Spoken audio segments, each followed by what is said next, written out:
Iniciamos. Por favor, la coordinadora Mariana Morales Chel dirigirá hoy. El 17 de octubre se conmemoró el sufragio femenino en México. Solo han pasado 67 años del derecho de voto de las mujeres en México. Pero hagamos algo de historia. El 17 de octubre de 1789, durante la Revolución Francesa, mientras las mujeres de París marchaban hacia Versalles al grito de libertad, igualdad, fraternidad, exigieron por primera vez su derecho a voto. La Declaración de los Derechos de la Mujer y de la Ciudadana fue redactada y presentada ante la Asamblea Nacional Francesa por la activista Olympia de Gauche. La declaración postulaba la dignidad de las mujeres y por ende el reconocimiento de sus derechos y libertades fundamentales. Por supuesto, su propuesta le costó la vida y sus compañeras fueron recluidas en hospicios para enfermos mentales. Acercándonos a América Latina, el derecho al voto llegó en distintos momentos. En Brasil en 1932, Argentina logró en 1947 que sus mujeres pudieran votar, y en Guatemala en 1945, pero solo las mujeres que sabían leer y escribir. En México, los primeros logros en igualdad política electoral surgió primero en 1916 en Chiapas, Tabasco y Yucatán. Se reconoció el derecho a las mujeres a ser elegidas en puestos públicos de representación popular. En 1922, Yucatán reconoce ese mismo derecho a las mujeres.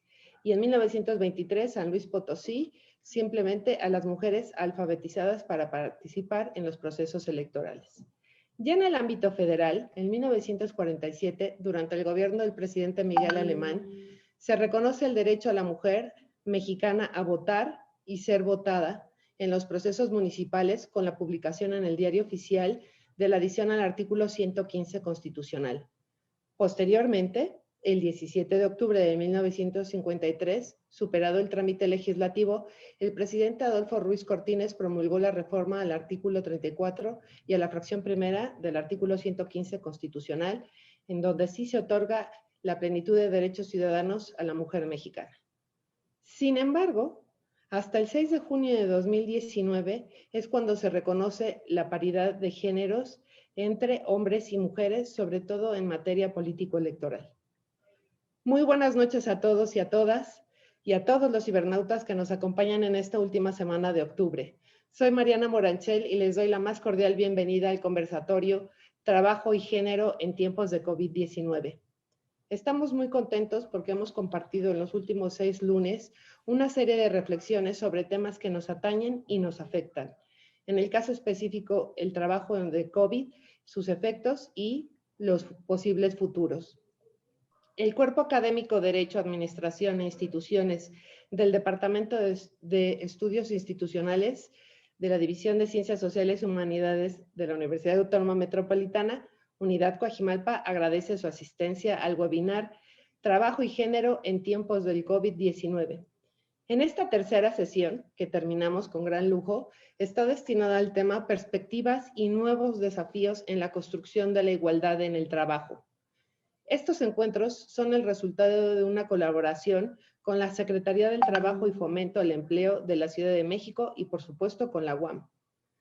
El día de hoy tenemos el gusto y el placer de contar con 2 personas de excepcional sensibilidad y experiencia en la atención de la violencia en el mundo laboral. Nos acompaña la licenciada María de Lourdes Lezama, quien analizará el tema los nuevos paradigmas sociales, culturales y políticos para la construcción de una nueva realidad. La licenciada es subprocuradora de atención a mujeres de la Procuraduría de la Defensa del Trabajo de la Secretaría del Trabajo y Fomento al Empleo de la Ciudad de México.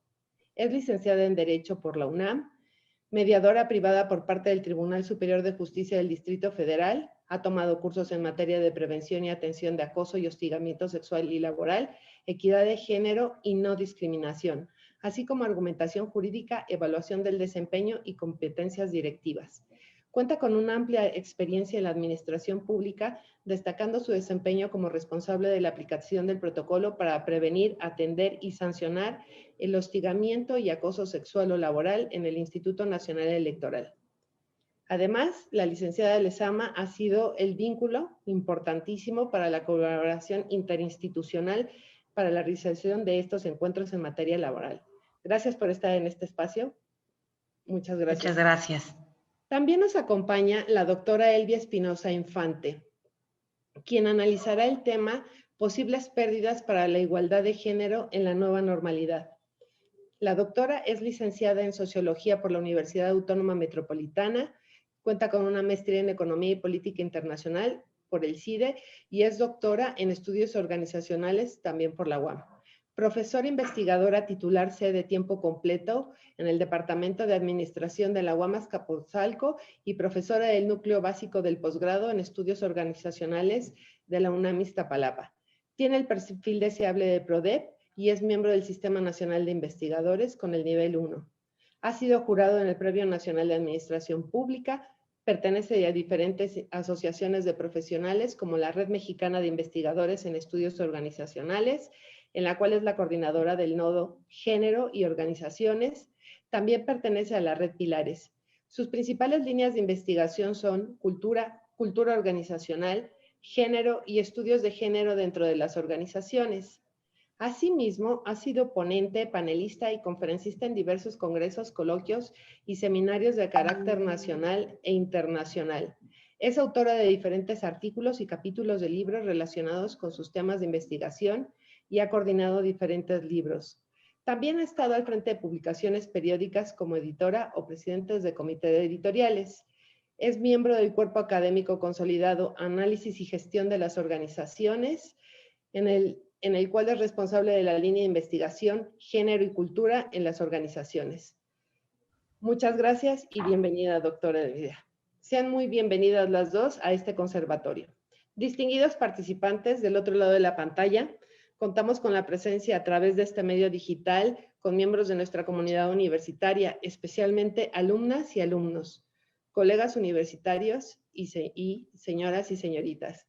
Esperando que ustedes y sus seres queridos gocen de buena salud, es para mí un privilegio poder moderar este webinar que, si bien nos permite guardar la sana distancia, también nos posibilita acercar las reflexiones de especialistas y alumnos a nuestra comunidad universitaria. ¿Cómo vamos a actuar en este webinar? Bueno, le vamos a dar la palabra a nuestras ponentes. Ellas expresarán sus reflexiones y en un segundo momento toda la comunidad universitaria podrá expresar sus reflexiones y también podrá hacernos las preguntas que consideren pertinentes. Entonces, la Comisión Interamericana de Derechos Humanos, un poco para hacer la introducción al tema, en la resolución 01-2020 sobre la pandemia COVID y los derechos humanos, expresó la importancia de incorporar la perspectiva de género a partir de un enfoque interseccional en todas las respuestas de los estados para contener la pandemia, teniendo en cuenta los distintos contextos y condiciones que potencializan la vulnerabilidad a la que las mujeres están expuestas. El rol social que ocupa la mujer ya no está dado por la imposición de la historicidad, sino por lo que cada sujeto social elija. Eso significó una modificación radical en todos los ámbitos sociales. En todos los países se necesitará de un equipo de gobierno que tome a la perspectiva de género para la planificación de una nueva normalidad con trabajos interdisciplinarios, acompañamiento profesional en todas las áreas y sobre todo que respete a los derechos humanos como condición innata para la vida democrática. Durante el mes de mayo, en una reunión virtual de alto nivel sobre el COVID-19, en el que participaron ministros gubernamentales y directores ejecutivos, además de representantes de asociaciones de empresas y de sindicatos de la sociedad civil y de movimientos mundiales de mujeres y del mundo académico de los países del G7, coincidieron en que el empoderamiento económico de la mujer debe formar parte de la respuesta a la crisis que estamos enfrentando. Nuestro objetivo en estos encuentros es visibilizar los desafíos que enfrentan las mujeres trabajadoras que han tenido que transitar al mundo del teletrabajo o home office en el contexto de la pandemia del COVID-19. El traslado del trabajo al entorno familiar genera múltiples desafíos para la búsqueda de igualdad de género en el mundo laboral de las mujeres. Violencia e intensificación laboral son algunos de los fenómenos que se observan en estos 7 meses de confinamiento. Por ello, es impostergable iniciar una reflexión con perspectiva de género sobre las nuevas realidades del mundo laboral en el contexto de la pandemia. Y sin alargarme más, bueno, de estos y otros temas reflexionarán nuestras dos ponentes. Así que, sin más preámbulo, le damos la palabra a la licenciada María de Lourdes Lezama. Muchas gracias. Gracias. Pues muy buenas noches a todas y todos. Es un placer participar con ustedes aquí en este webinar y pues bueno, en especial en esta última sesión con la doctora Elvia. Agradezco mucho la invitación que nos hicieron por parte de Mariana y de Esther y pues bueno, iniciaré nuestra plática. Como ustedes saben, chicas y chicos, antes de la pandemia del COVID-19, el orden mundial estuvo definido únicamente por factores económicos, políticos y sociales delineados por la voluntad del hombre. Sin embargo, en este momento, la naturaleza impone sus condiciones y el nuevo orden mundial se somete a aspectos que superan las decisiones humanas, con el surgimiento inesperado de la pandemia, que a nivel global es la más grande de la historia. Como resultado de la emergencia sanitaria provocada por el COVID-19, los gobiernos y los órganos internacionales han tenido reacciones con la finalidad de ponerle un límite.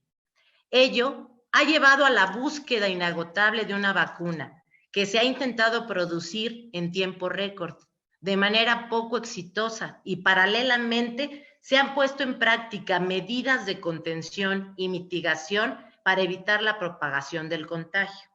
Desgraciadamente, en algunos países como España, Argentina, Italia o Francia, se han impuesto medidas restrictivas con el pretexto de la crisis sanitaria, que han generado diversas violaciones injustificadas a los derechos de las personas y limitaciones excesivas a las libertades fundamentales, poniendo en práctica acciones como toques de queda, aprehensiones a personas que no utilizan cubrebocas o el uso de la fuerza por incumplir las medidas de protección sanitaria, lo que hace necesario preguntarse si es lícito negociar los derechos y libertades para salvaguardar aspectos como la salud pública y la seguridad colectivos, o, por el contrario, son coto vedado de cualquier acción arbitraria.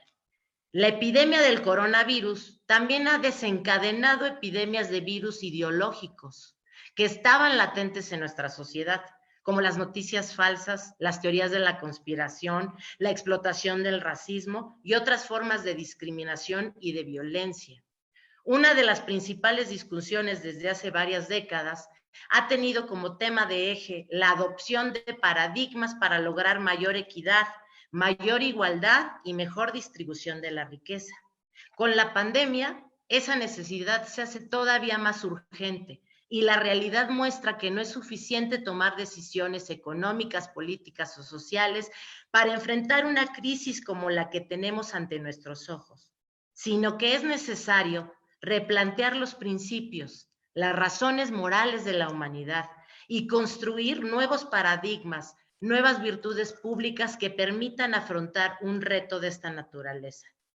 Quizás este virus no solo generó incertidumbre y miedo, posiblemente promueva a largo plazo cierto beneficio que con suerte se propague y nos motive a pensar en una sociedad que se actualiza a sí misma en las formas de solidaridad y cooperación global.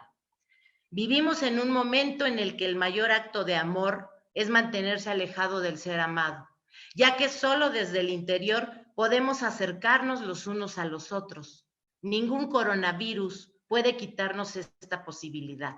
Así que hay una esperanza de que el distanciamiento corporal incluso fortalezca la intensidad de nuestros vínculos con los demás. La epidemia del coronavirus cuestiona las reglas de funcionamiento del capitalismo global, como lo hemos vivido desde hace medio siglo.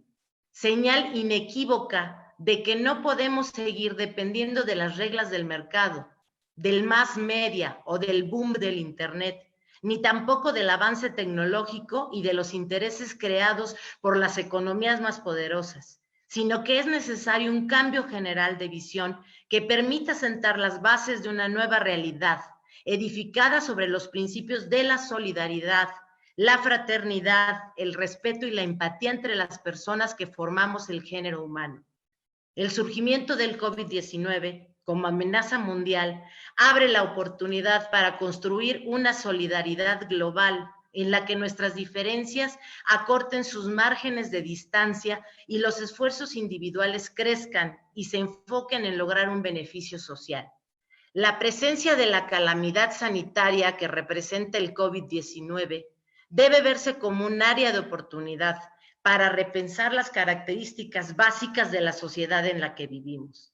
En estas circunstancias, el objetivo radica en no aprovechar el sufrimiento ajeno generalizado, sino en encontrar las medidas para combatirlo, teniendo como herramienta una visión más humana de la colectividad. Parece irónico pensar que lo que nos unió a todos y nos empujó a la solidaridad global son las medidas de aislamiento impuestas estrictamente para evitar el contagio.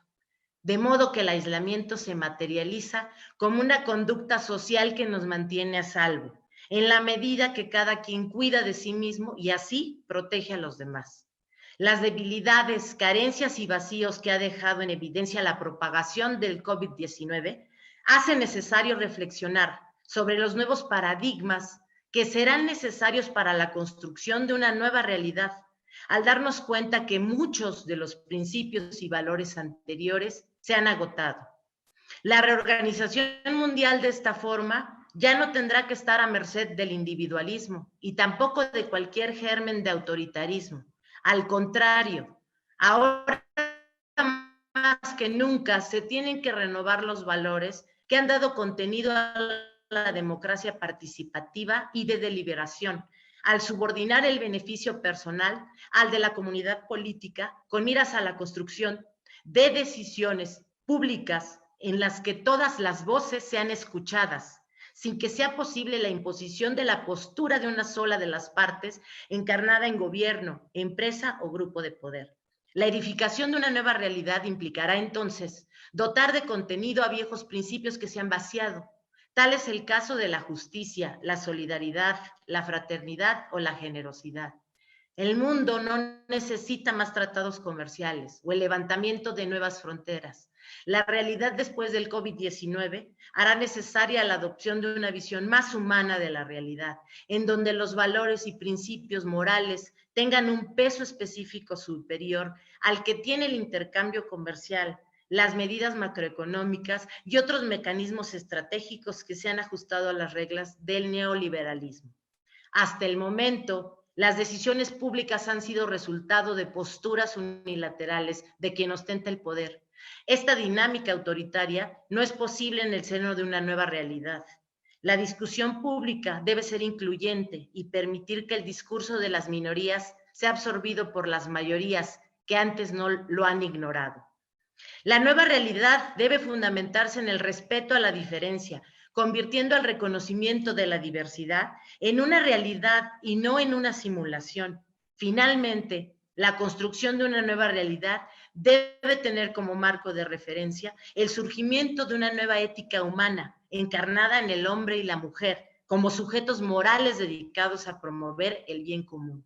En la nueva realidad, el porvenir estará definido por la acción colectiva y no por el egoísmo individual, pues la construcción de una verdadera justicia social debe empezar de arriba hacia abajo, pues solo una firme responsabilidad pública puede dar fundamentos para una adecuada convivencia.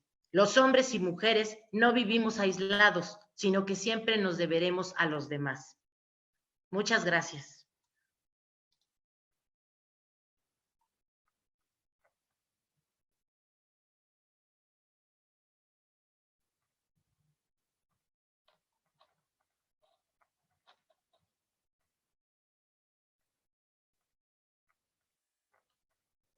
Ya.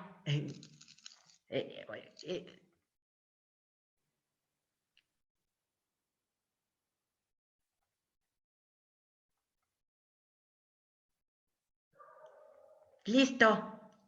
Gracias. Esto pasa en el vivo. Muchas Sí, gracias. no, está bien. Ahora le damos la palabra a la doctora Elvia Espinosa. Por favor, doctora.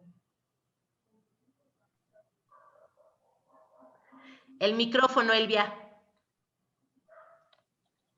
Su micrófono, sí, ahora. Como dice Mariana, esto sucede en vivo. Bueno, buenas noches a todos y a todas. Es un gusto estar con ustedes en esta sesión virtual de trabajo, de encuentro y de reflexión sobre el trabajo y el género en los tiempos del COVID-19. En este espacio voy a compartir con ustedes algunas reflexiones que he llamado las posibles pérdidas de la igualdad de género en la nueva normalidad. Bien.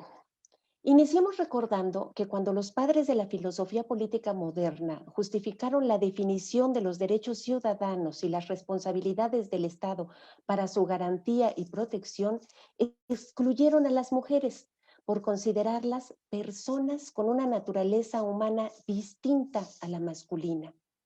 Esto explica por qué cuando se reconocieron los derechos civiles y políticos de los hombres, las mujeres no fueron facultadas para tener derecho a la educación, al voto, a ser electas, a disponer de propiedades, a tener un apellido propio, a tener nacionalidad, a participar en la toma de decisiones y, por supuesto, a tener derecho a un trabajo remunerado.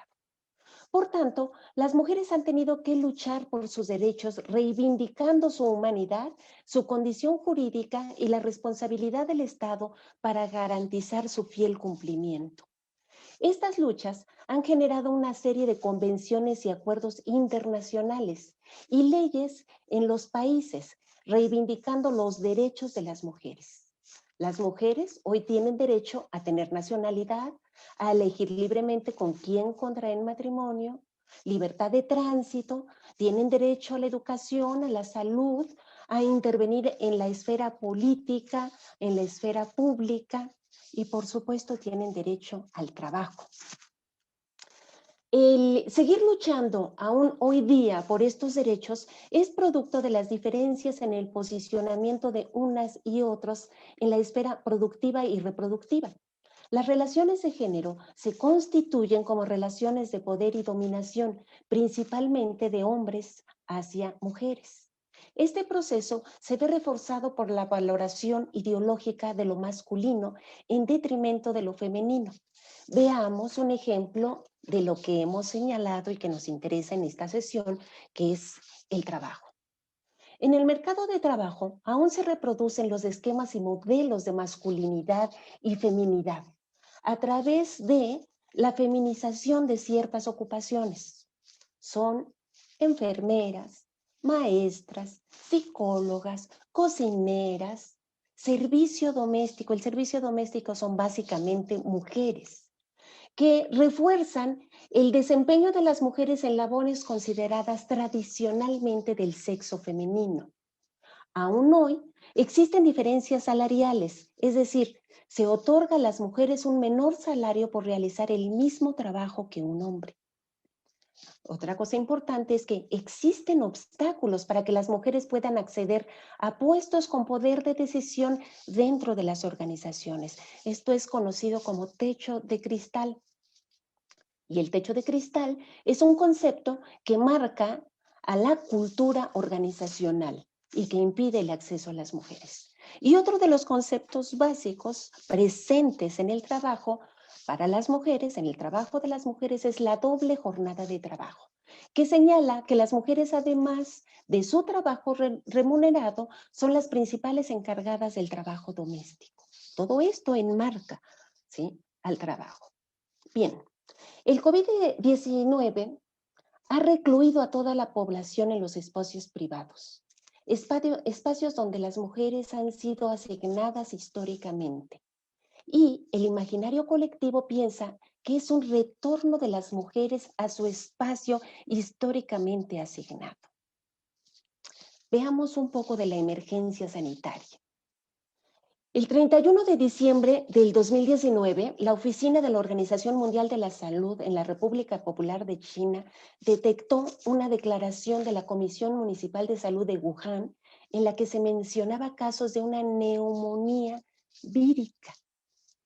Para febrero del 2020, un nuevo virus se había propagado por 24 países, infectando a 17,000 personas. 99% estaban en China.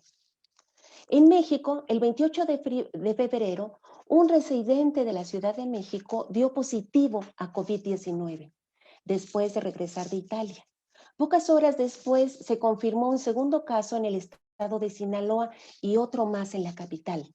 El 20 de marzo se ordenó suspender actividades escolares. En la Ciudad de México, la metrópoli capitalina, de 21 millones de habitantes, se cerraron desde el 23 de marzo todos los cines, bares, restaurantes y otros establecimientos comerciales. Inició la llamada Jornada Nacional de Sana Distancia, que es una campaña que promueve detener de manera temporal las actividades no esenciales, reprogramar los eventos masivos y mantener a la mayoría de la población en sus viviendas. Las enfermedades forman parte de la historia de la humanidad.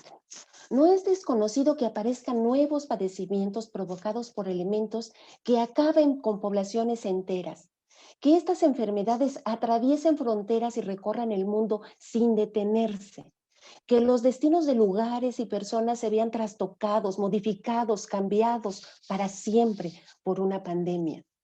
Las pandemias que ha sufrido la humanidad han cambiado la historia de la humanidad, ¿sí?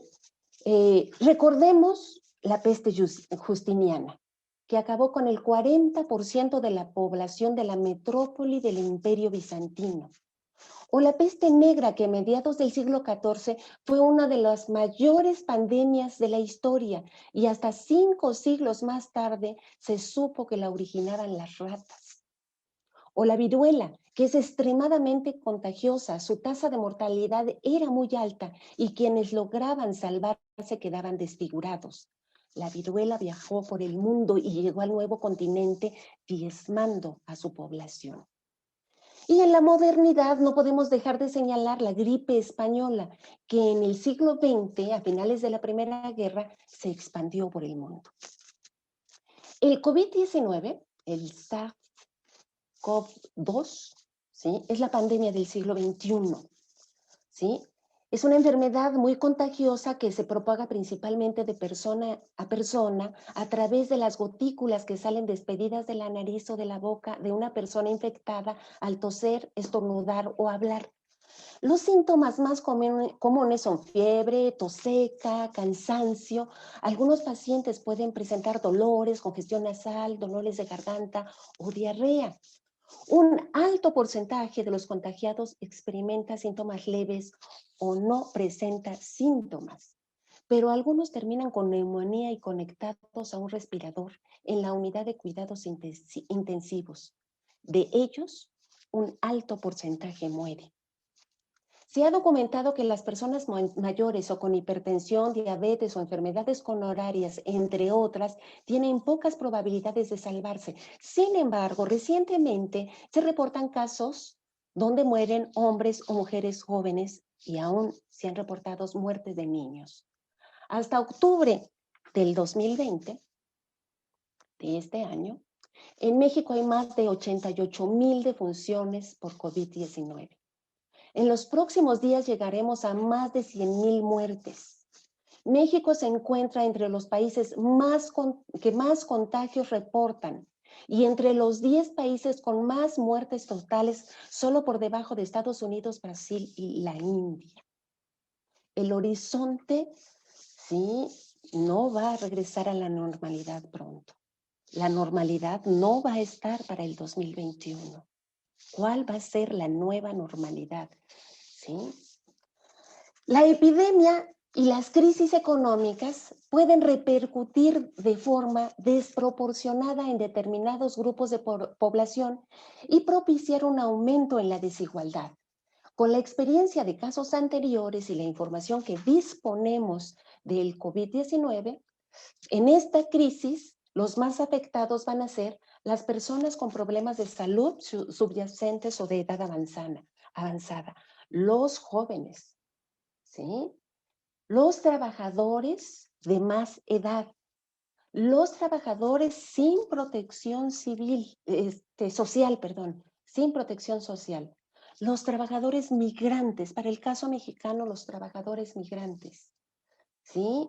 Y obviamente, que es el tema que nos interesa, las mujeres. Las mujeres participan ampliamente en los sectores más afectados por la pandemia. Según estimaciones de la Organización Internacional del Trabajo, el 88.6% de las mujeres que trabajan en todo el mundo lo hacen en el sector terciario, en particular en las actividades turísticas, los viajes y el comercio minorista, que son especialmente vulnerables en esta crisis. Según un análisis preliminar del Consejo Mundial para el Comercio y el Turismo, con la disminución de desplazamientos nacionales e internacionales en este año, hay un riesgo de perder millones de trabajos. Las mujeres, ¿sí?, también realizan trabajos en la primera línea que hace frente a la pandemia. Por ejemplo, son enfermeras, ¿sí?, o en los centros de atención son básicamente mujeres.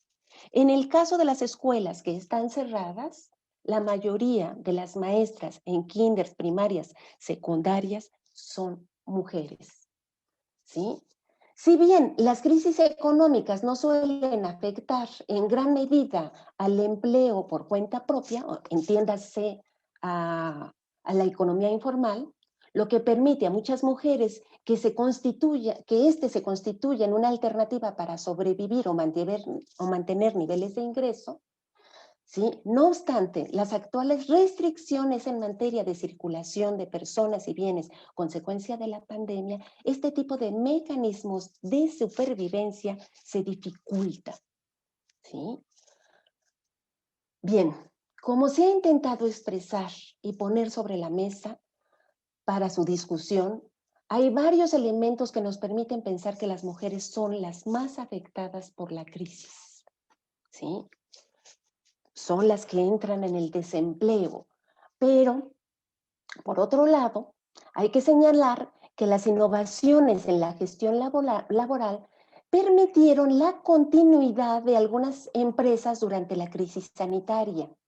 No debemos olvidar que muchas personas han perdido su empleo o que debido a los efectos de la pandemia muchas empresas han quebrado, pero las que han sobrevivido en la mayoría han acudido al home office, del cual ya hablaba Mariana en la presentación.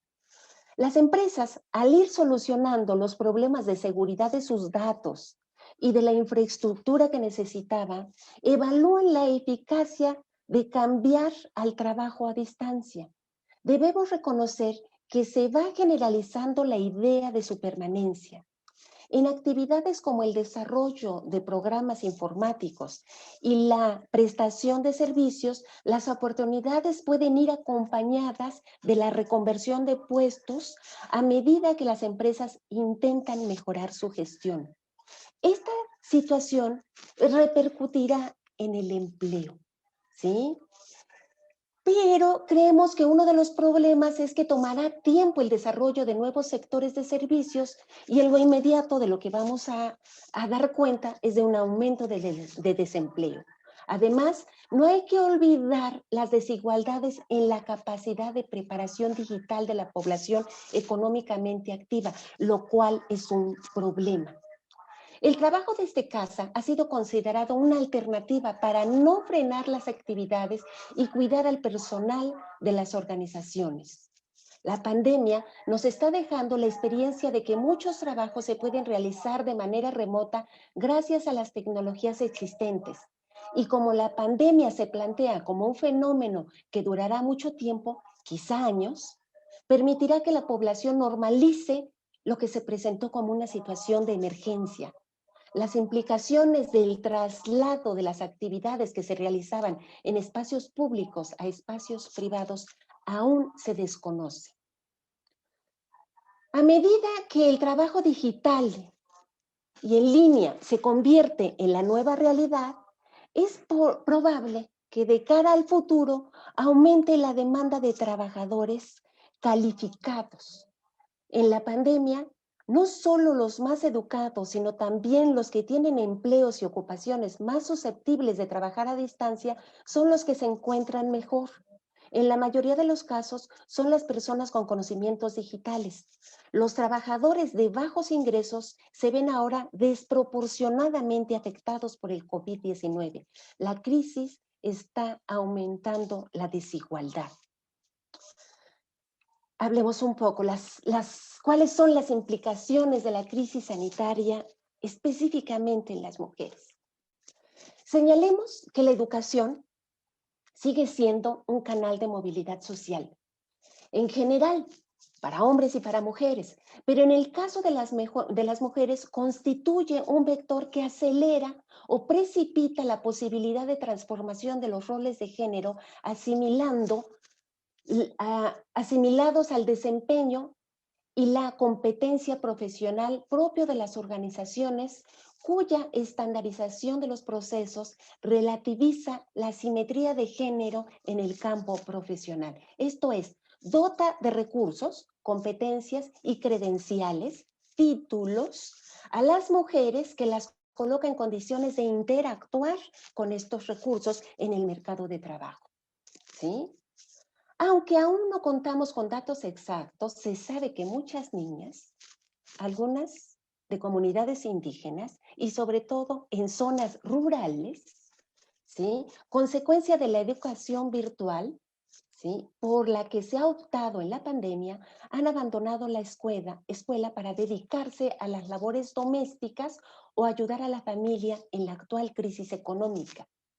Si recordamos que los trabajadores educados son los más capaces de hacer frente a los desequilibrios provocados por acontecimientos como la crisis sanitaria y económica, porque pueden adaptarse a las necesidades cambiantes de los empleadores y de las nuevas tecnologías, forzosamente tendremos que reconocer que a largo plazo las mujeres han dado un paso atrás consecuencia de la crisis sanitaria. Estas niñas que salen del sistema educativo seguirán en su rol de género, asignado históricamente, pero en la nueva normalidad. Como ya se ha señalado, varias organizaciones han trasladado las actividades a los hogares. Por tanto, varias mujeres realizan home office, trabajo desde casa. Este traslado de las actividades que se realizaban en el espacio público y hoy se realizan en el privado conlleva varias implicaciones. ¿Sí? Veamos algunas.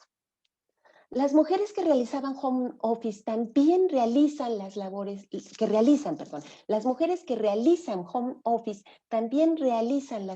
domésticas, debido a que el personal de ayuda doméstica también se encuentra en cuarentena.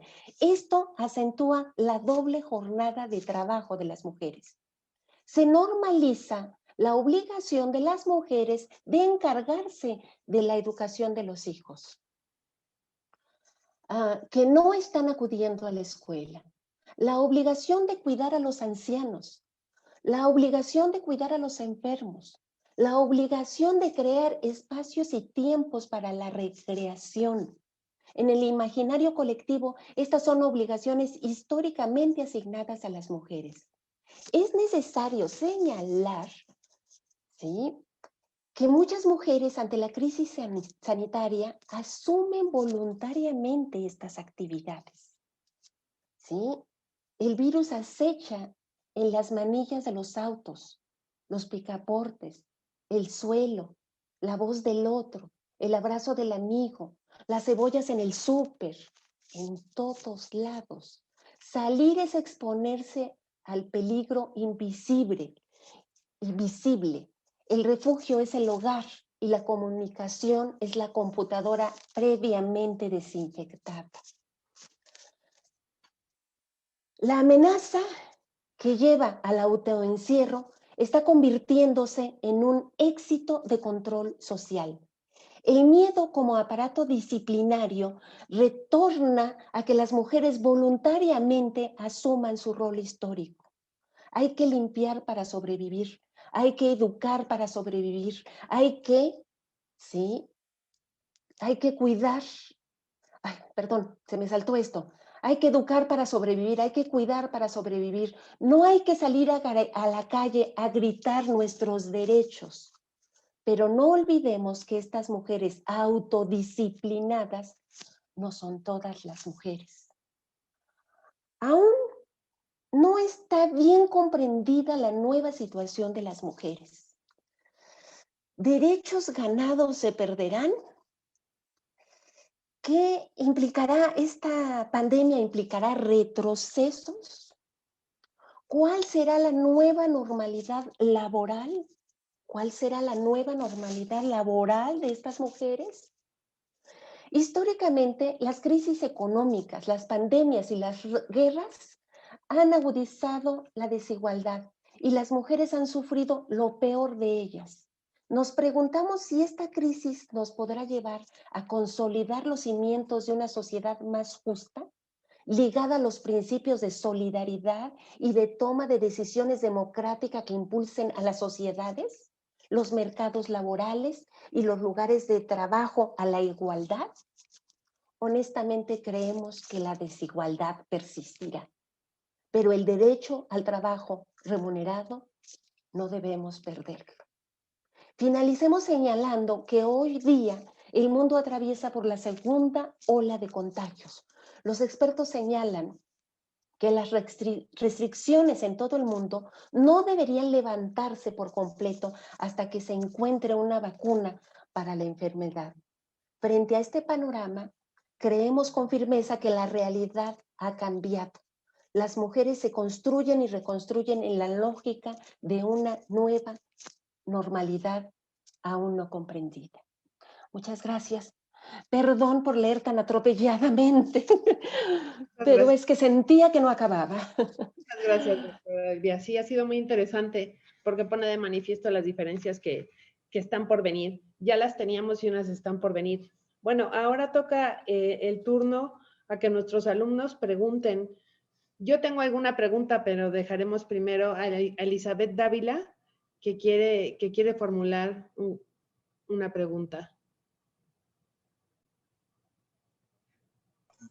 ¿Estás ahí, Elizabeth? ¿Qué tal? Buenas noches. Sí, me surgieron varias dudas derivado de esta plática que nos acaban de brindar. Y pues no sé si pueda lanzarlas todas. Ustedes díganme. Sin problema. Y nuestras participantes podrán contestarlas. La que quiera contestar estaría bien. ¿Sí? ¿Podrías lanzar? Sí, muchas gracias. Bueno, primero, pues sería como, ¿qué métodos de justicia social en favor de la mujer se pueden adoptar dentro de la nueva realidad? Si por cuestión de este mismo aislamiento, todas las solicitudes son retrasadas, es decir, hay tribunales que solo abren ciertos días y pues es inclusive complicado que se le brinde atención a todas las personas que tienen estas solicitudes. Otra pregunta sería, ¿el COVID-19 tiene algún efecto en los pocos avances que han tenido las mujeres en los trabajos? Y una más sería sobre el home office, ¿qué recomendaciones podrían hacerle a las mujeres por la necesidad de llevar su trabajo al mundo familiar de las mujeres? O sea, llevando ya al mundo laboral, justamente a la casa. Y bueno, para nuestros compañeros, ¿qué recomendaciones podrían darles? A ver, muchas gracias. Sí, licenciada Lourdes. Sí, claro. Bueno, respecto de la primera pregunta que nos hace Elizabeth en cuanto a la justicia para las mujeres que son víctimas de violencia, pues bueno, con la pandemia no se suspendieron las actividades de las instituciones como los centros de justicia para mujeres, han continuado actividad, Secretaría de Mujeres también, o sea, para atender las llamadas de emergencia. En este sentido, sí hay organismos públicos que pueden atender la violencia. Me queda claro que, como bien dice Elizabeth, a lo mejor no es tan pronto como quisiéramos la atención, ¿no? Pero sí existen alternativas para que tú puedas denunciar violencia de género, ¿no? Entonces, en este sentido, pues bueno, hay posibilidades, ¿no? De hecho, en el caso de la violencia en el trabajo, pues en la Procuraduría de la Defensa del Trabajo, en la Comisión de Derechos Humanos, o sea, sí hay alternativas. En la Fiscalía, como te repito, no han dejado de trabajar los centros de justicia para mujeres. Entonces, sí puedes interponer una queja, también llamar las llamadas que se hacen de emergencia. Hay una app también que puedes, por parte de la Ciudad de México, en donde te indican cuáles son las delegaciones o los lugares más cercanos cuando eres víctima de violencia a los que puedes acudir, ¿no? Eso respecto a la primera pregunta. Respecto a la segunda pregunta, no recuerdo muy bien si me pudiera repetir, Elizabeth. Elizabeth, si le quería repetir la segunda pregunta. Sí, claro que sí. Bueno, en este aspecto, ¿el COVID-19 tiene algún efecto en los pocos avances que han tenido las mujeres en los trabajos? Bueno, como habíamos mencionado, pues sí, evidentemente con el COVID las desigualdades pues se ven más, son más evidentes las desigualdades, ¿no? Ahora, en este sentido, pues el COVID es algo que nos ha impactado a todas y a todos, ¿no? Pero pues hay que hacer una diferencia con los grupos que ya históricamente han sido discriminados, que han sido víctimas son vulnerables, ¿no? Entonces, evidentemente, pues sí hay un mayor impacto, o sea, en todos los sentidos, sobre todo porque las mujeres, como habíamos comentado en la primera plática, pues tienen además los cuidados, la educación. Entonces, a la par de las labores que realizan del trabajo, tienen que llevar todos los cuidados, que es una dinámica en la que estamos en ese proceso de involucrar también a los hombres en la parte privada, ¿no? Porque únicamente se ha quedado en lo público. Entonces, cuando haya una participación equitativa de mujeres y hombres en esta actividad, pues entonces va a equilibrarse mucho mayor el trabajo, ¿no? O sea, porque no es lo mismo que tú realices home office y además tengas que cuidar a tus hijos y además tengas que ver al abuelito, a la abuelita y la comida y la planchada y la lavada y el pago del súper y aparte el banco y aparte esto y aparte el jefe te está diciendo, oye, es que la minuta, oye, es que no sé, tal cosa, ¿no? Entonces, pues bueno, yo creo que el equilibrio vamos a poder lograrlo en la medida en que generemos una conciencia en este tipo de actividades, que es lo que podrá desde mi punto de vista, generar un mayor equilibrio, ¿no? Y pues no sé de la tercera pregunta, bueno, o quieres que conteste Elvia o continúo yo. Elvia, si quiere contestar en la segunda, ¿qué van a perder las mujeres? ¿Qué perdemos con el COVID? Bueno, en realidad no lo sabemos a ciencia cierta qué es lo que vayamos a perder las mujeres. Pero sí, lo que sí, a ver, Elizabeth, tú me dices si recuerdo bien la tercera pregunta, que era, ¿cuáles eran las recomendaciones para que funcione bien el home office? Creo que esa fue la idea que ella expuso, ¿verdad? Esa era, ¿Sí? Sí, Elizabeth. Bueno, mira, los defensores del trabajo en casa aseguran que ha permitido seguir operando a las empresas y además garantiza la seguridad del empleo de las trabajadoras y los trabajadores también, y garantiza la salud de toda la población. Y para todos estos defensores, dicen que las personas que pueden trabajar a distancia durante la crisis sanitaria tienen la oportunidad de compartir con su familia. Tienen la oportunidad de educar ellas mismas a sus hijos, tienen la oportunidad de convivir ellas con los ancianos de su familia, con los padres, con los tíos, con la gente que esté viviendo con ellos. Tienen la gran oportunidad. Es elaborar una narrativa donde convencen a las mujeres que eso, ¿sí?, que ya no realizan, ¿sí?, ahora pueden volver a hacerlo. Elaborar una narrativa para convencer a las mujeres que es la gran oportunidad para que el espacio doméstico, el espacio privado, se convierta en el gran espacio que las mujeres han perdido. Pero en realidad el home office implica una carga de trabajo extraordinaria para las mujeres. Ya lo sabíamos, ya lo habíamos señalado. Si ponemos nosotros, si nos ponemos unos lentes, unos anteojos con los que podemos mirar, ¿sí?, con perspectiva de género, nos damos cuenta que el home office implica un incremento de la doble jornada de trabajo, un incremento de responsabilidades en los cuidados de ancianos, de niños, etcétera, etcétera, etcétera. Pero bueno, en tiempos de crisis, ¿sí?, todos fuimos recluidos en ese espacio privado que ya estaba más o menos delimitado. ¿Cuál era el espacio público? ¿Cuál era el espacio privado? Recuerden que el espacio público siempre ha sido el lugar de la educación, del trabajo remunerado, y el espacio privado es el doméstico, el de los hijos, el de la maternidad, el espacio y el lugar donde las mujeres son las reinas.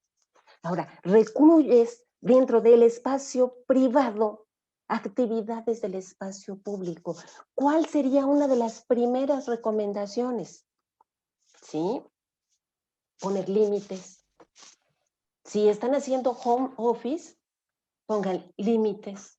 Bueno, deberíamos de hablar en primera persona, hay que poner límites todas, incluyéndonos nosotras, porque ¿cuántas de nosotras no estamos trabajando sábados y domingos? ¿Cuántas de nosotras no nos llegan correos a las 6 de la mañana, estamos contestándolos? ¿Sí o no? Antes de hacer el desayuno para que bajen todos y estén contentos. ¿Sí o no? Poner límites y horarios sería uno de los primeros elementos.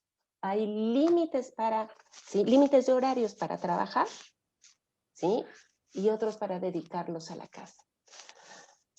Muchas gracias. Tendríamos que entrar en una discusión muy fuerte acerca de si las mujeres están dispuestas a entrarle a estas actividades, ¿sí? Estas actividades siempre han estado saliendo adelante con ayuda de las redes de las mujeres, ¿sí? Tenemos Bien. otras, perdón. No, sí, claro. Tenemos otra pregunta, me parece que podría ir dirigida a usted por la temática, sobre las decisiones familiares frente a una crisis económica, pregunta Claudia Paola Díaz. ¿A quién prefieren enviar a estudiar? ¿Mujeres u hombres? Perdón, no entiendo la pregunta. ¿Es para mí? Sí. ¿A quién se prefiere mandar a...? En estos momentos, ¿a mujeres o hombres? ¿A quiénes se les van a apoyar más al interior de las casas? Bueno, Dios mío, es que quieren que tenga una bola de cristal y no lo sé. Pero puedo decirles lo que ha sucedido históricamente. Históricamente las mujeres se nos ha negado la educación, ¿sí? Las mujeres hemos entrado a la educación. Esta ha sido una de las revoluciones más silenciosas que hemos hecho las mujeres, ¿sí? Porque por ejemplo, para el voto, tuvimos que salir a las calles y tuvimos que gritar y tuvimos que manifestarnos para obtener el voto en todas las partes del mundo, ¿sí? Hay las sufragistas en Inglaterra, es impresionante las movilizaciones, pero aquí también tenemos nuestra propia historia. En Quintana Roo, en Yucatán, nuestra propia historia por esa lucha para el voto. Pero el asunto de la educación, las mujeres entramos de manera silenciosa. Les cuento el caso específicamente de México, ¿sí? Aquí en México comenzaron a entrar a las universidades, lugar que estaba vetado para las mujeres, ¿sí? A finales del siglo XIX. La primera mujer que logró entrar a la universidad fue una mujer a la carrera de medicina y se les coló. Ella presentó exámenes, aprobaron y cuando se presentó y vieron que era una mujer le dijeron, ¿y usted qué hace aquí? Pues es que yo soy alumna de aquí, ya me aceptaron. Y bueno, le hicieron la vida de cuadritos hasta que lograron sacarla de la escuela de medicina, acusándola de todo. Pero esta mujer, Matilde, muy astutamente, le escribe una carta a Porfirio Díaz diciéndole lo que estaba sucediendo y Porfirio Díaz inmediatamente se comunica a la Escuela de Medicina y le dice, me la aceptan, señores, porque va a ser la primer mujer médico en este país. Y así entró a estudiar medicina, la primer mujer. También de manera terriblemente silenciosa entró la siguiente a Derecho, Lulú, la segunda mujer en la universidad fue a Derecho, y la tercera mujer en la universidad fue para dentista. Y de ahí, sí, muy pocas, muy pocas. En realidad, el gran boom de las mujeres en la universidad se da a mediados del siglo XX. Vean lo reciente que es esto, ¿sí? Sus abuelas y sus madres no fueron así. La primera opción, soy universitaria. No, por supuesto que no. La primera opción es, eres secretaria, eres enfermera, eres maestra. Pero ser química, física, abogada, médico, no, pero por supuesto que no. Eso era espacio de los hombres. Mediados del siglo XX es cuando nosotros comenzamos a ver la curva de mujeres dentro de las universidades. Es impresionante cómo fue silencioso, silencioso que comenzaron a llegar, ¿sí? Pero mediados del siglo XX, cuando se presentan encuestas de personalidad y todo este tipo de rollos, las mujeres todavía son enviadas a estudiar por si te sale malo el marido, sepas defenderte. Ese es el discurso en las mismas mujeres, en las madres y en los padres de quienes están permitiendo que las mujeres entren en las universidades. Entonces, el rol de la mujer es ser esposa, ser madre, conseguirte un marido. Pero si te sale malo el marido, pues te puedes defender. ¿Sí? ¿Cuándo comienza a cambiar esto? 80s, 90s. Vean lo reciente de esto. Lo reciente y el discurso que comienza a emanar.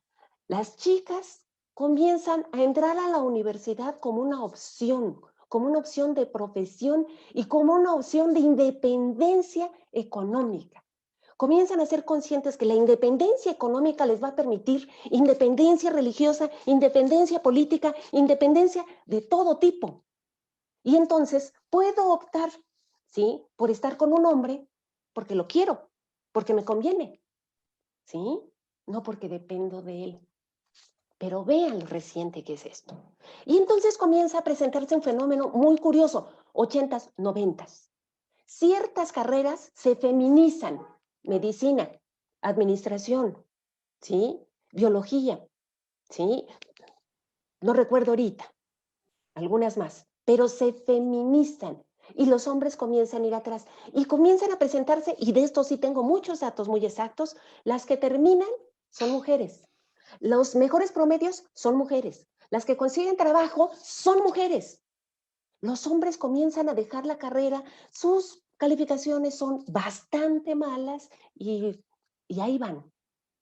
Cuando uno se acerca, ¿sí?, a tratar de buscar información con los padres, resulta, y esto es impresionante y también tengo información, resulta que los que apoyan a las hijas son los papás, hombres. ¿Por qué? No sé, de eso sí no tengo información. Y las que no apoyan son las mamás. Las mamás son las que, sí, presionan para que se asuma el rol de género. Es que para qué estás ahí, es que busca un marido, es que cásate, es que ten hijos. Y los papás, sí, esto es algo curioso, sí, muy, muy curioso. ¿Qué puede suceder en la pandemia? Que fue la pregunta. No lo sé, no tengo la más mínima idea. Pero lo que sí es que todavía no tenemos muchos datos. De lo que sí tengo ya datos es de que en ciertos lugares a las mujeres, a las niñas, las están sacando de la escuela. Y esto sí es un retroceso brutal, ¿sí? Lo que sí sé es que, ¿sí?, y comparado con otras compañeras en la universidad, es que las mujeres en este tipo de educación virtual, las mujeres son las que han resistido. Yo tengo grupos de mujeres en las materias que estoy dando a nivel licenciatura. Los hombres entran poco y van diluyéndose.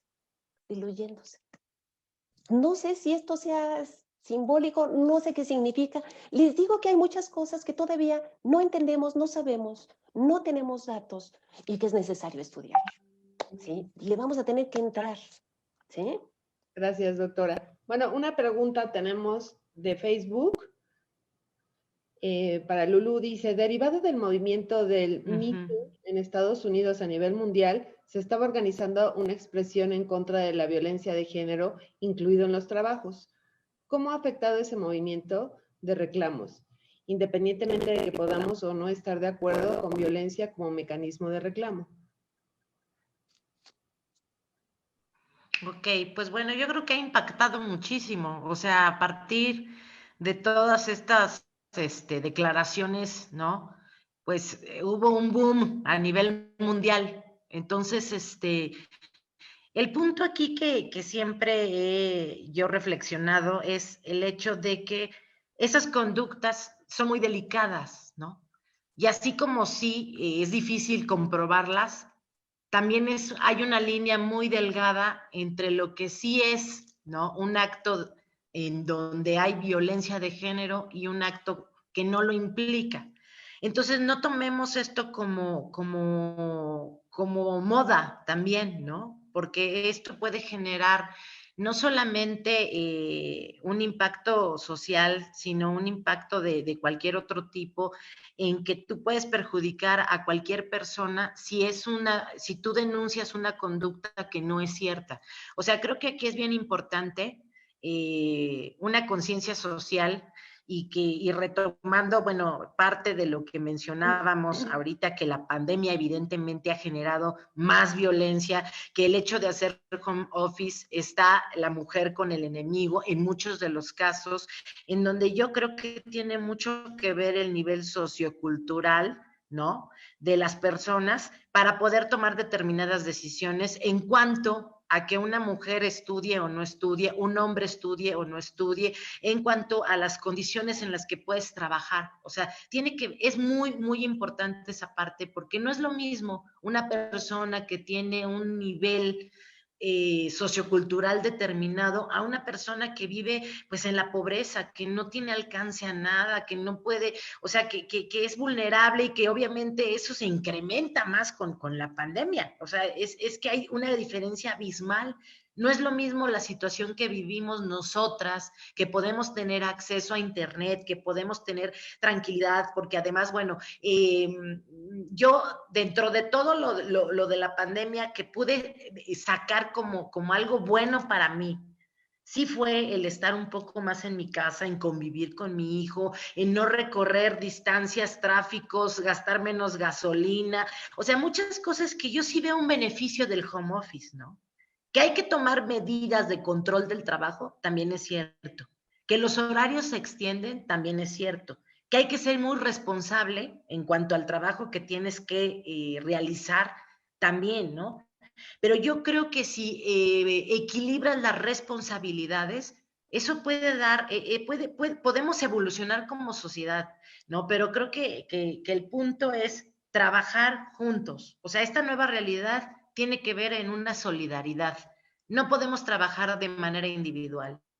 Esta conciencia, esta fraternidad, esta nueva forma de ver la vida, porque ya es nuestra realidad actual, hay que considerar muchas cosas para poder generar un cambio real, ¿no? Como sociedad, en la colectividad. Y entonces, a partir de esto, yo creo y estoy convencida de que podremos avanzar. Entonces, pues bueno, consideremos las herramientas que tenemos para bien, ¿no? Y evidentemente hay que reforzar muchas cosas. Sí, incrementó la violencia contra las mujeres, evidentemente, ¿no? Porque están con el enemigo, sobre todo en cierto sector de la sociedad. Entonces, pues bueno, eso no significa que en sectores donde hay mayor educación u otro nivel no exista violencia, también existe. ¿Por qué? Porque hay que tener una conciencia, o sea, un conocimiento de estos temas y ir poco a poco avanzando, ¿no? En donde estas creencias que tenemos las cambiamos. Pero ese es un proceso, ese es un cambio que lleva tiempo. Entonces, pues bueno, yo, sí es que más o menos respondí la pregunta de la chica, Gracias. no sé. A ver, tenemos otra pregunta en el chat de Zoom. Es, ¿cómo preparar a una sociedad con las características de la sociedad mexicana para incorporar el home office como parte de la vida cotidiana hoy en tiempos de pandemia? ¿Quién quiera contestar? ¿Si Lulú o si Elvia? ¿Quieres tú, Elvia, o...? Vas tú, Lulu, ya estás en pantalla ampliada. Vas tú. Ay, muchas gracias, qué linda. Bueno, participemos las dos. Pues bueno, yo creo que, como repito, ¿no? Preparar a la sociedad mexicana o a cualquier sociedad a esta nueva realidad, pues es un reto, ¿no? Aunque ya teníamos conocimiento de estas nuevas tecnologías, no las habíamos utilizado al nivel en que lo estamos haciendo, creo que puede ser una buena herramienta para avanzar. Yo considero que las sociedades, ninguna estaba preparada para esto. Entonces, poco a poco vamos avanzando y ¿cómo preparamos a la sociedad mexicana? Pues dándole las herramientas, ¿no? Desafortunadamente no todo el mundo tiene alcance a las mismas, no todo el mundo puede hacer home office, no todo el mundo tiene computadoras, internet, etcétera, o no todos los trabajos, en todos los trabajos se puede hacer home office, ¿no? O sea, como las personas que realizan la limpieza, pues bueno, no son personas que pueden hacer home office, ¿no? Entonces, ahí es donde vienen las medidas sanitarias, donde es complicada la situación, porque de qué manera esas personas pueden trabajar, o sea, se quedan sin empleo, ¿qué pasa con ellas, no? Entonces, pues sí es una cuestión de muchísima conciencia en donde son cambios muy fuertes y que definitivamente pues no estábamos preparados. Okay. Pero bueno, creo que hemos aprendido a vivir así y el punto es que sí, nuestra vida cambió y hay que vivir con esto de la mejor manera, ¿no? Y en lo que esté a nuestro alcance y, como comenté, privilegiando la generosidad, la fraternidad, la justicia y un trabajo social, ¿no? Como colectividad que somos.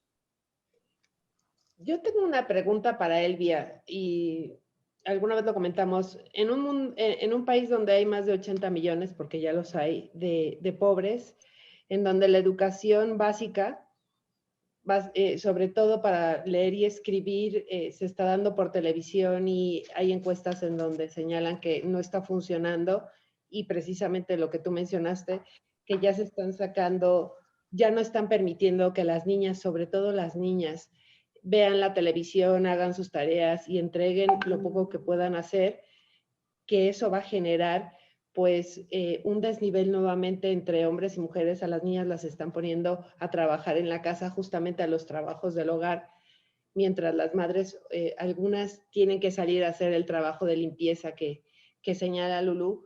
En un mediano y en un largo plazo se puede revertir esta constante que se venía dando de que las mujeres o que las carreras se feminizaban porque las mujeres eran las que principalmente entraban a la universidad.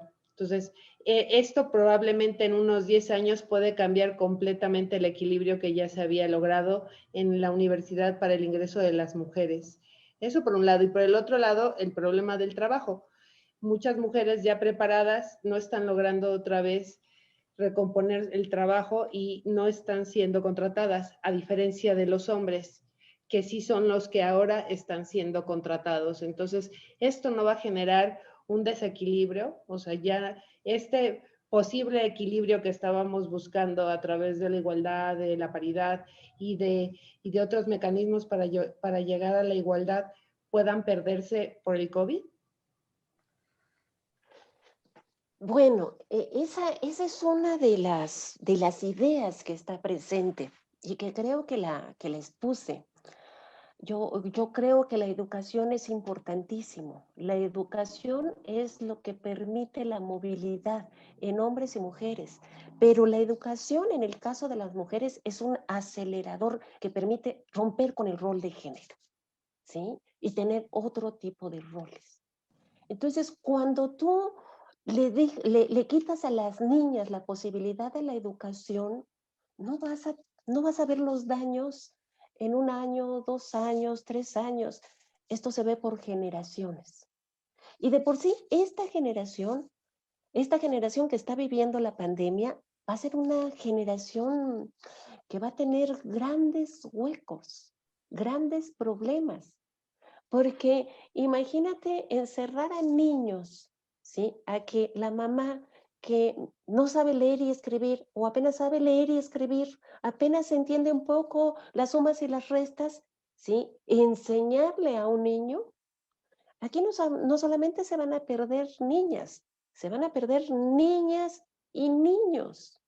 Y entonces, en cuanto a conocimientos técnicos, ¿sí? Vamos a perder una generación, ¿sí? Pero las mujeres que salgan del sistema van a perder más, pero no lo vamos a ver a corto plazo. Ahora bien, si las mujeres no entran a los sistemas educativos básicos, obviamente que no van a entrar a las universidades.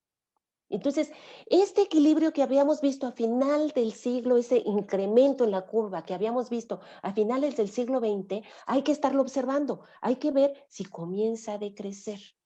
Y entonces va a ser preocupante, va a ser muy preocupante. ¿Por qué? Porque esas son las mujeres que se están formando para ir a ocupar puestos en el sector público y en el sector privado. Y si no están llegando a las universidades, si no están saliendo de las universidades, pues entonces obviamente que en el campo laboral se van a perder mujeres, ¿sí?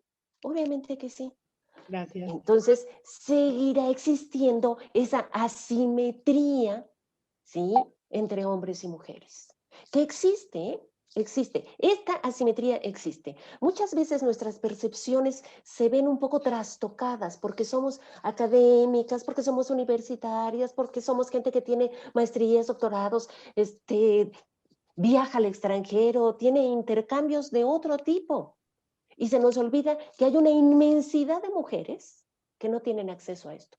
Hay una inmensidad de mujeres que no se pueden estar planteando el hecho de ser mujeres y ser independientes y entrar a una universidad. No, desde que nacen ya saben qué es lo que van a hacer.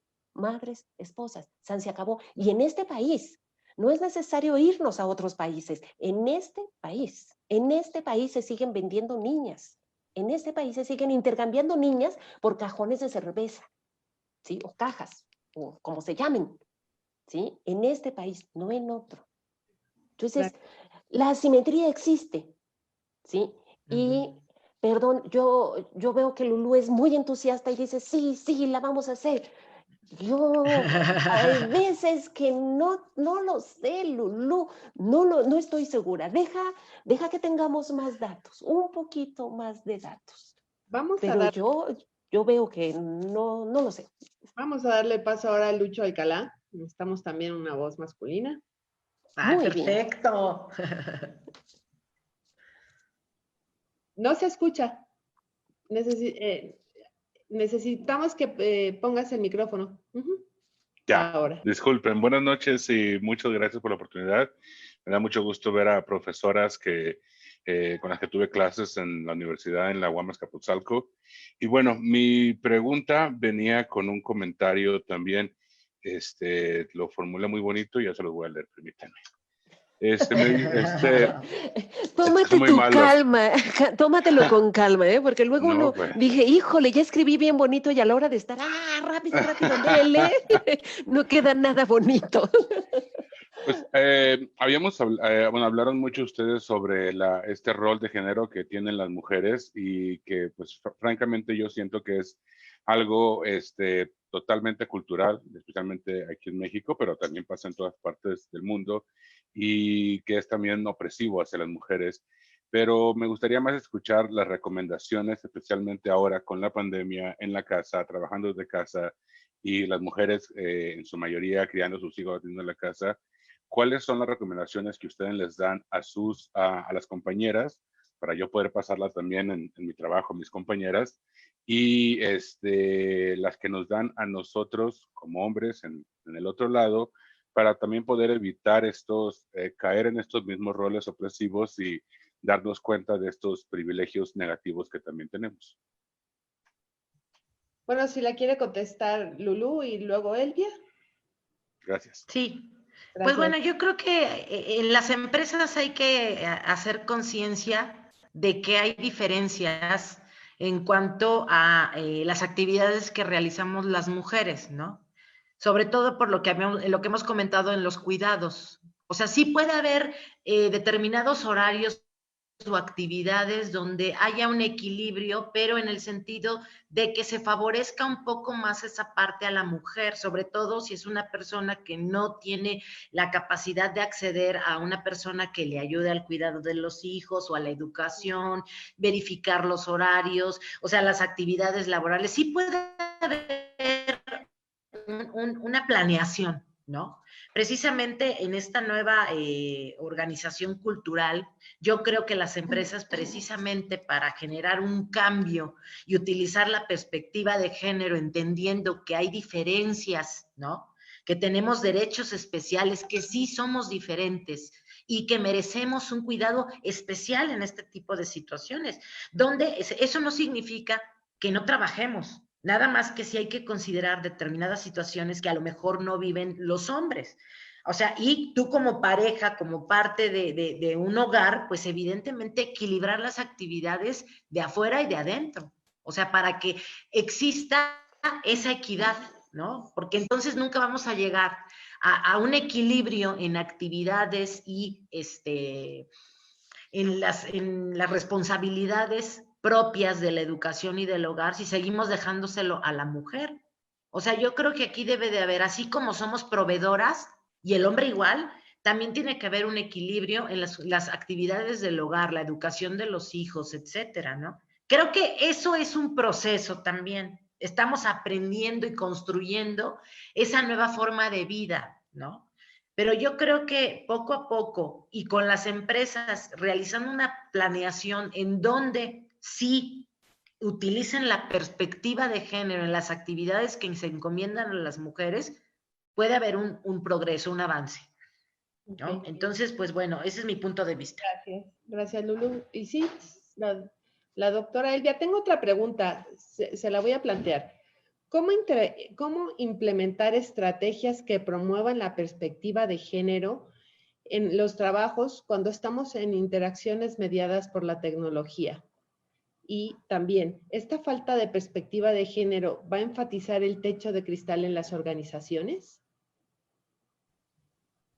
Doctora Elvia. Voy yo. Sí. Ok, a ver, me gustaría decir algo sobre la anterior y luego regreso al techo de cristal, a la pregunta sobre el techo de cristal, ¿verdad? Sí. Ok. Primera, creo que la pregunta cuando la formuló el compañero es recomendaciones que se pueden hacer, que yo puedo hacer, creo que así lo presentaste, Lucho, que yo puedo hacer a mis compañeras. ¿Sí? ¿Lo estoy diciendo bien? ¿Así fue como planteaste la pregunta, que dijiste que la habías redactado bien bonito? Sí, porque en este caso yo siento también que no en todas las personas, pero pues viene la persona que acepta ese rol y creo que, no sé, lo he visto con mis hermanas o con algunas otras compañeras que aceptan ese rol cuando pues digo, oye, también tienes a tu esposo, a tu pareja ahí que también es el papá y también vive ahí, también come ahí, o sea, hay que hacer algo para que no sea solamente tú. Claro. Mira, es bastante difícil cambiar los roles de género. Cuando nace un hombre o cuando nace una mujer, ¿sí? Tiene un sexo, ¿sí? Somos cuerpos que tienen un sexo.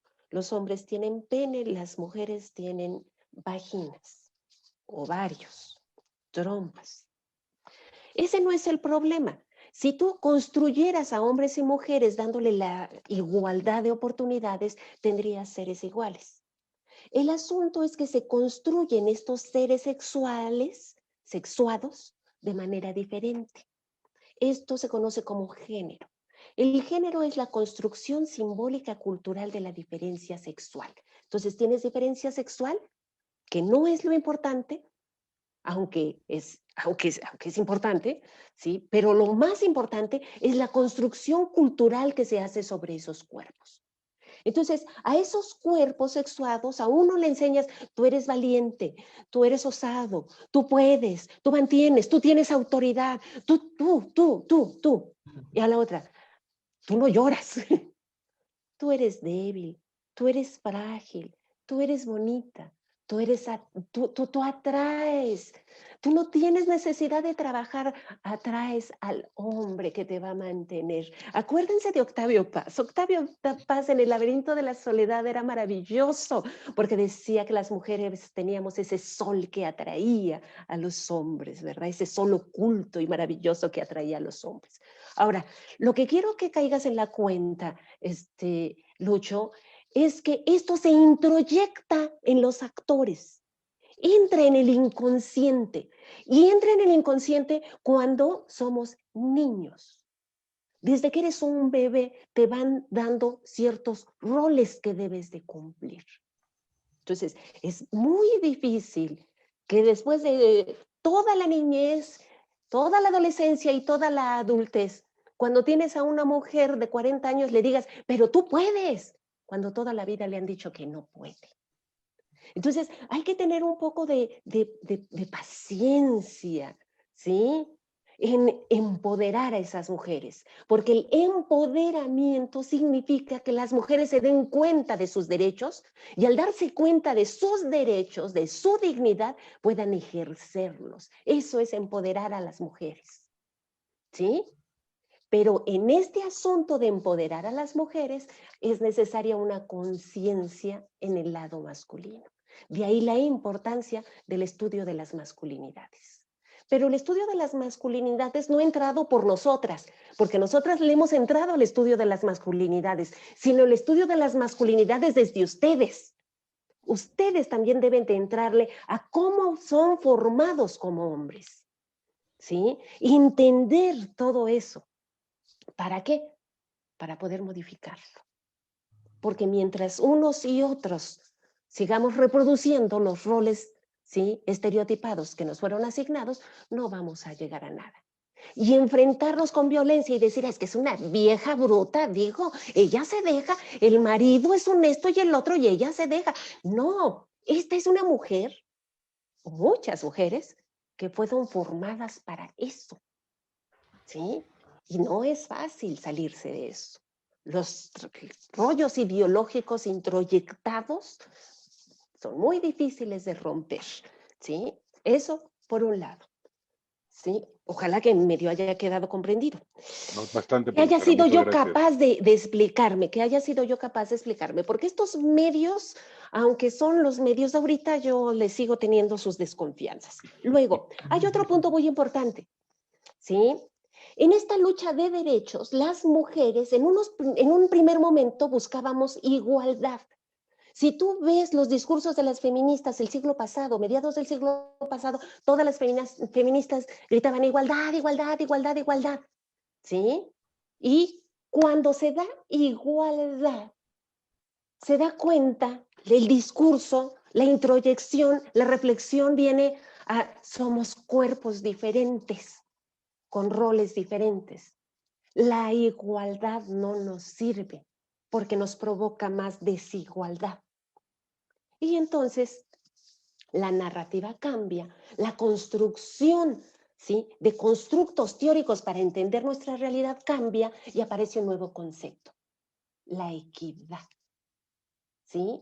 Las mujeres debemos de buscar equidad, porque como lo mencionaba Lulú hace un momento, ¿sí?, son cuerpos diferentes, con funciones diferentes, con necesidades diferentes, ¿sí? Entonces, ¿qué es lo que necesitamos? Equidad, ¿sí? Creo que con eso medio quedó planteado el asunto, ¿no? Ahora, el asunto del techo de cristal, si bien entendí, la pregunta es, ¿a pesar de la virtualidad existe techo de cristal? Por supuesto que sí. La virtualidad quizás te lo va a incrementar, ¿sí? ¿Por qué? Pues porque seguirá existiendo las mujeres que encárgate de conectarnos a todos. Ay, a ti te sale tan bien. Sí, ay, hazte la minuta, ¿no? Ay, es que eres buenísima en eso. Yo aquí nada más vengo, ¿sí? Y de mi ronco pecho vierto la sabiduría. Tú encárgate de ponerle en blanco y negro, ¿no? Por supuesto que el techo de cristal va a seguir, aunque exista esta virtualidad, no va a desaparecer. ¿Por qué? Porque el techo de cristal está en la cultura. Y la cultura la reproducimos y la metemos en nuestra cabeza. Y como la traemos en nuestra cabeza, se va a reproducir, así sea en vivo o en un bonito webinar. ¿Sí? El techo de cristal va a continuar. ¿Sí? Creo yo, pero no sé si Lulú, que es la optimista de este webinar, tenga una opinión diferente. Lulú. No, bueno, yo creo que sí, ¿no? O sea, evidentemente nada tiene que ver que sea webinar o no webinar, eso se incrementa, aparte, pues bueno, con la pandemia más, ¿no? Claro. Sí, es indudable, como bien dice Selvia, yo creo que cambiar las creencias es todo un reto, ¿no? Entonces ya tenemos algunas muy arraigadas y todo genera un proceso y pues bueno, el también cambiar esa parte de que los hombres no son nuestros enemigos, sino son parte del feminismo y de este movimiento mundial, político, social, cultural, económico, o sea, en donde hay que involucrarnos y donde también hay que entender en qué parte están ellos y cómo juegan en este cambio, es fundamental. O sea, yo creo que un trabajo conjunto es lo que va a permitir que sigamos avanzando como sociedad, ¿no? Y sobre todo en esta parte de los mandatos sociales, ¿no? Sí podemos cambiar los roles. Yo pienso que cada quien puede llevar cualquier rol, siempre y cuando te decidas a llevar uno. O sea, eso no importa si eres mujer o hombre, ¿no? El punto es tener esa apertura y entender que tú puedes ser el proveedor y un hombre puede lavar los trastes o pueden de manera conjunta sin que de manera específica se atribuya una función al hombre o a la mujer como tal, ¿no? Entonces el punto es cambiar las creencias, o sea, que nos han marcado históricamente y que pues bueno, o sea, como les digo, pues esto implica también tiempo, lleva un proceso de cambio y pues bueno, es lo que yo puedo decir, ¿no? Bueno, ya vamos terminando porque ya son 8:30. Sí. Las conclusiones son muchísimas, solo delinear que el traslado del trabajo al entorno familiar ha generado múltiples desafíos, efectos de los que todavía no somos conscientes, no hay estudios y muy probablemente algunos los veremos en mediano y largo plazo. Coincido tanto con Elvia como con Lulú, que tenemos que irnos transformando, nuestro cerebro lo tenemos que ir cambiando.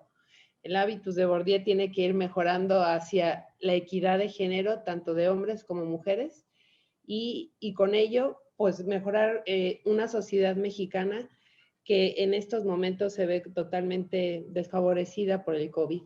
Les agradezco muchísimo a las dos su participación. Vamos a hacer entrega de sus constancias, las leeremos aquí y después se las mandaremos a sus correos electrónicos.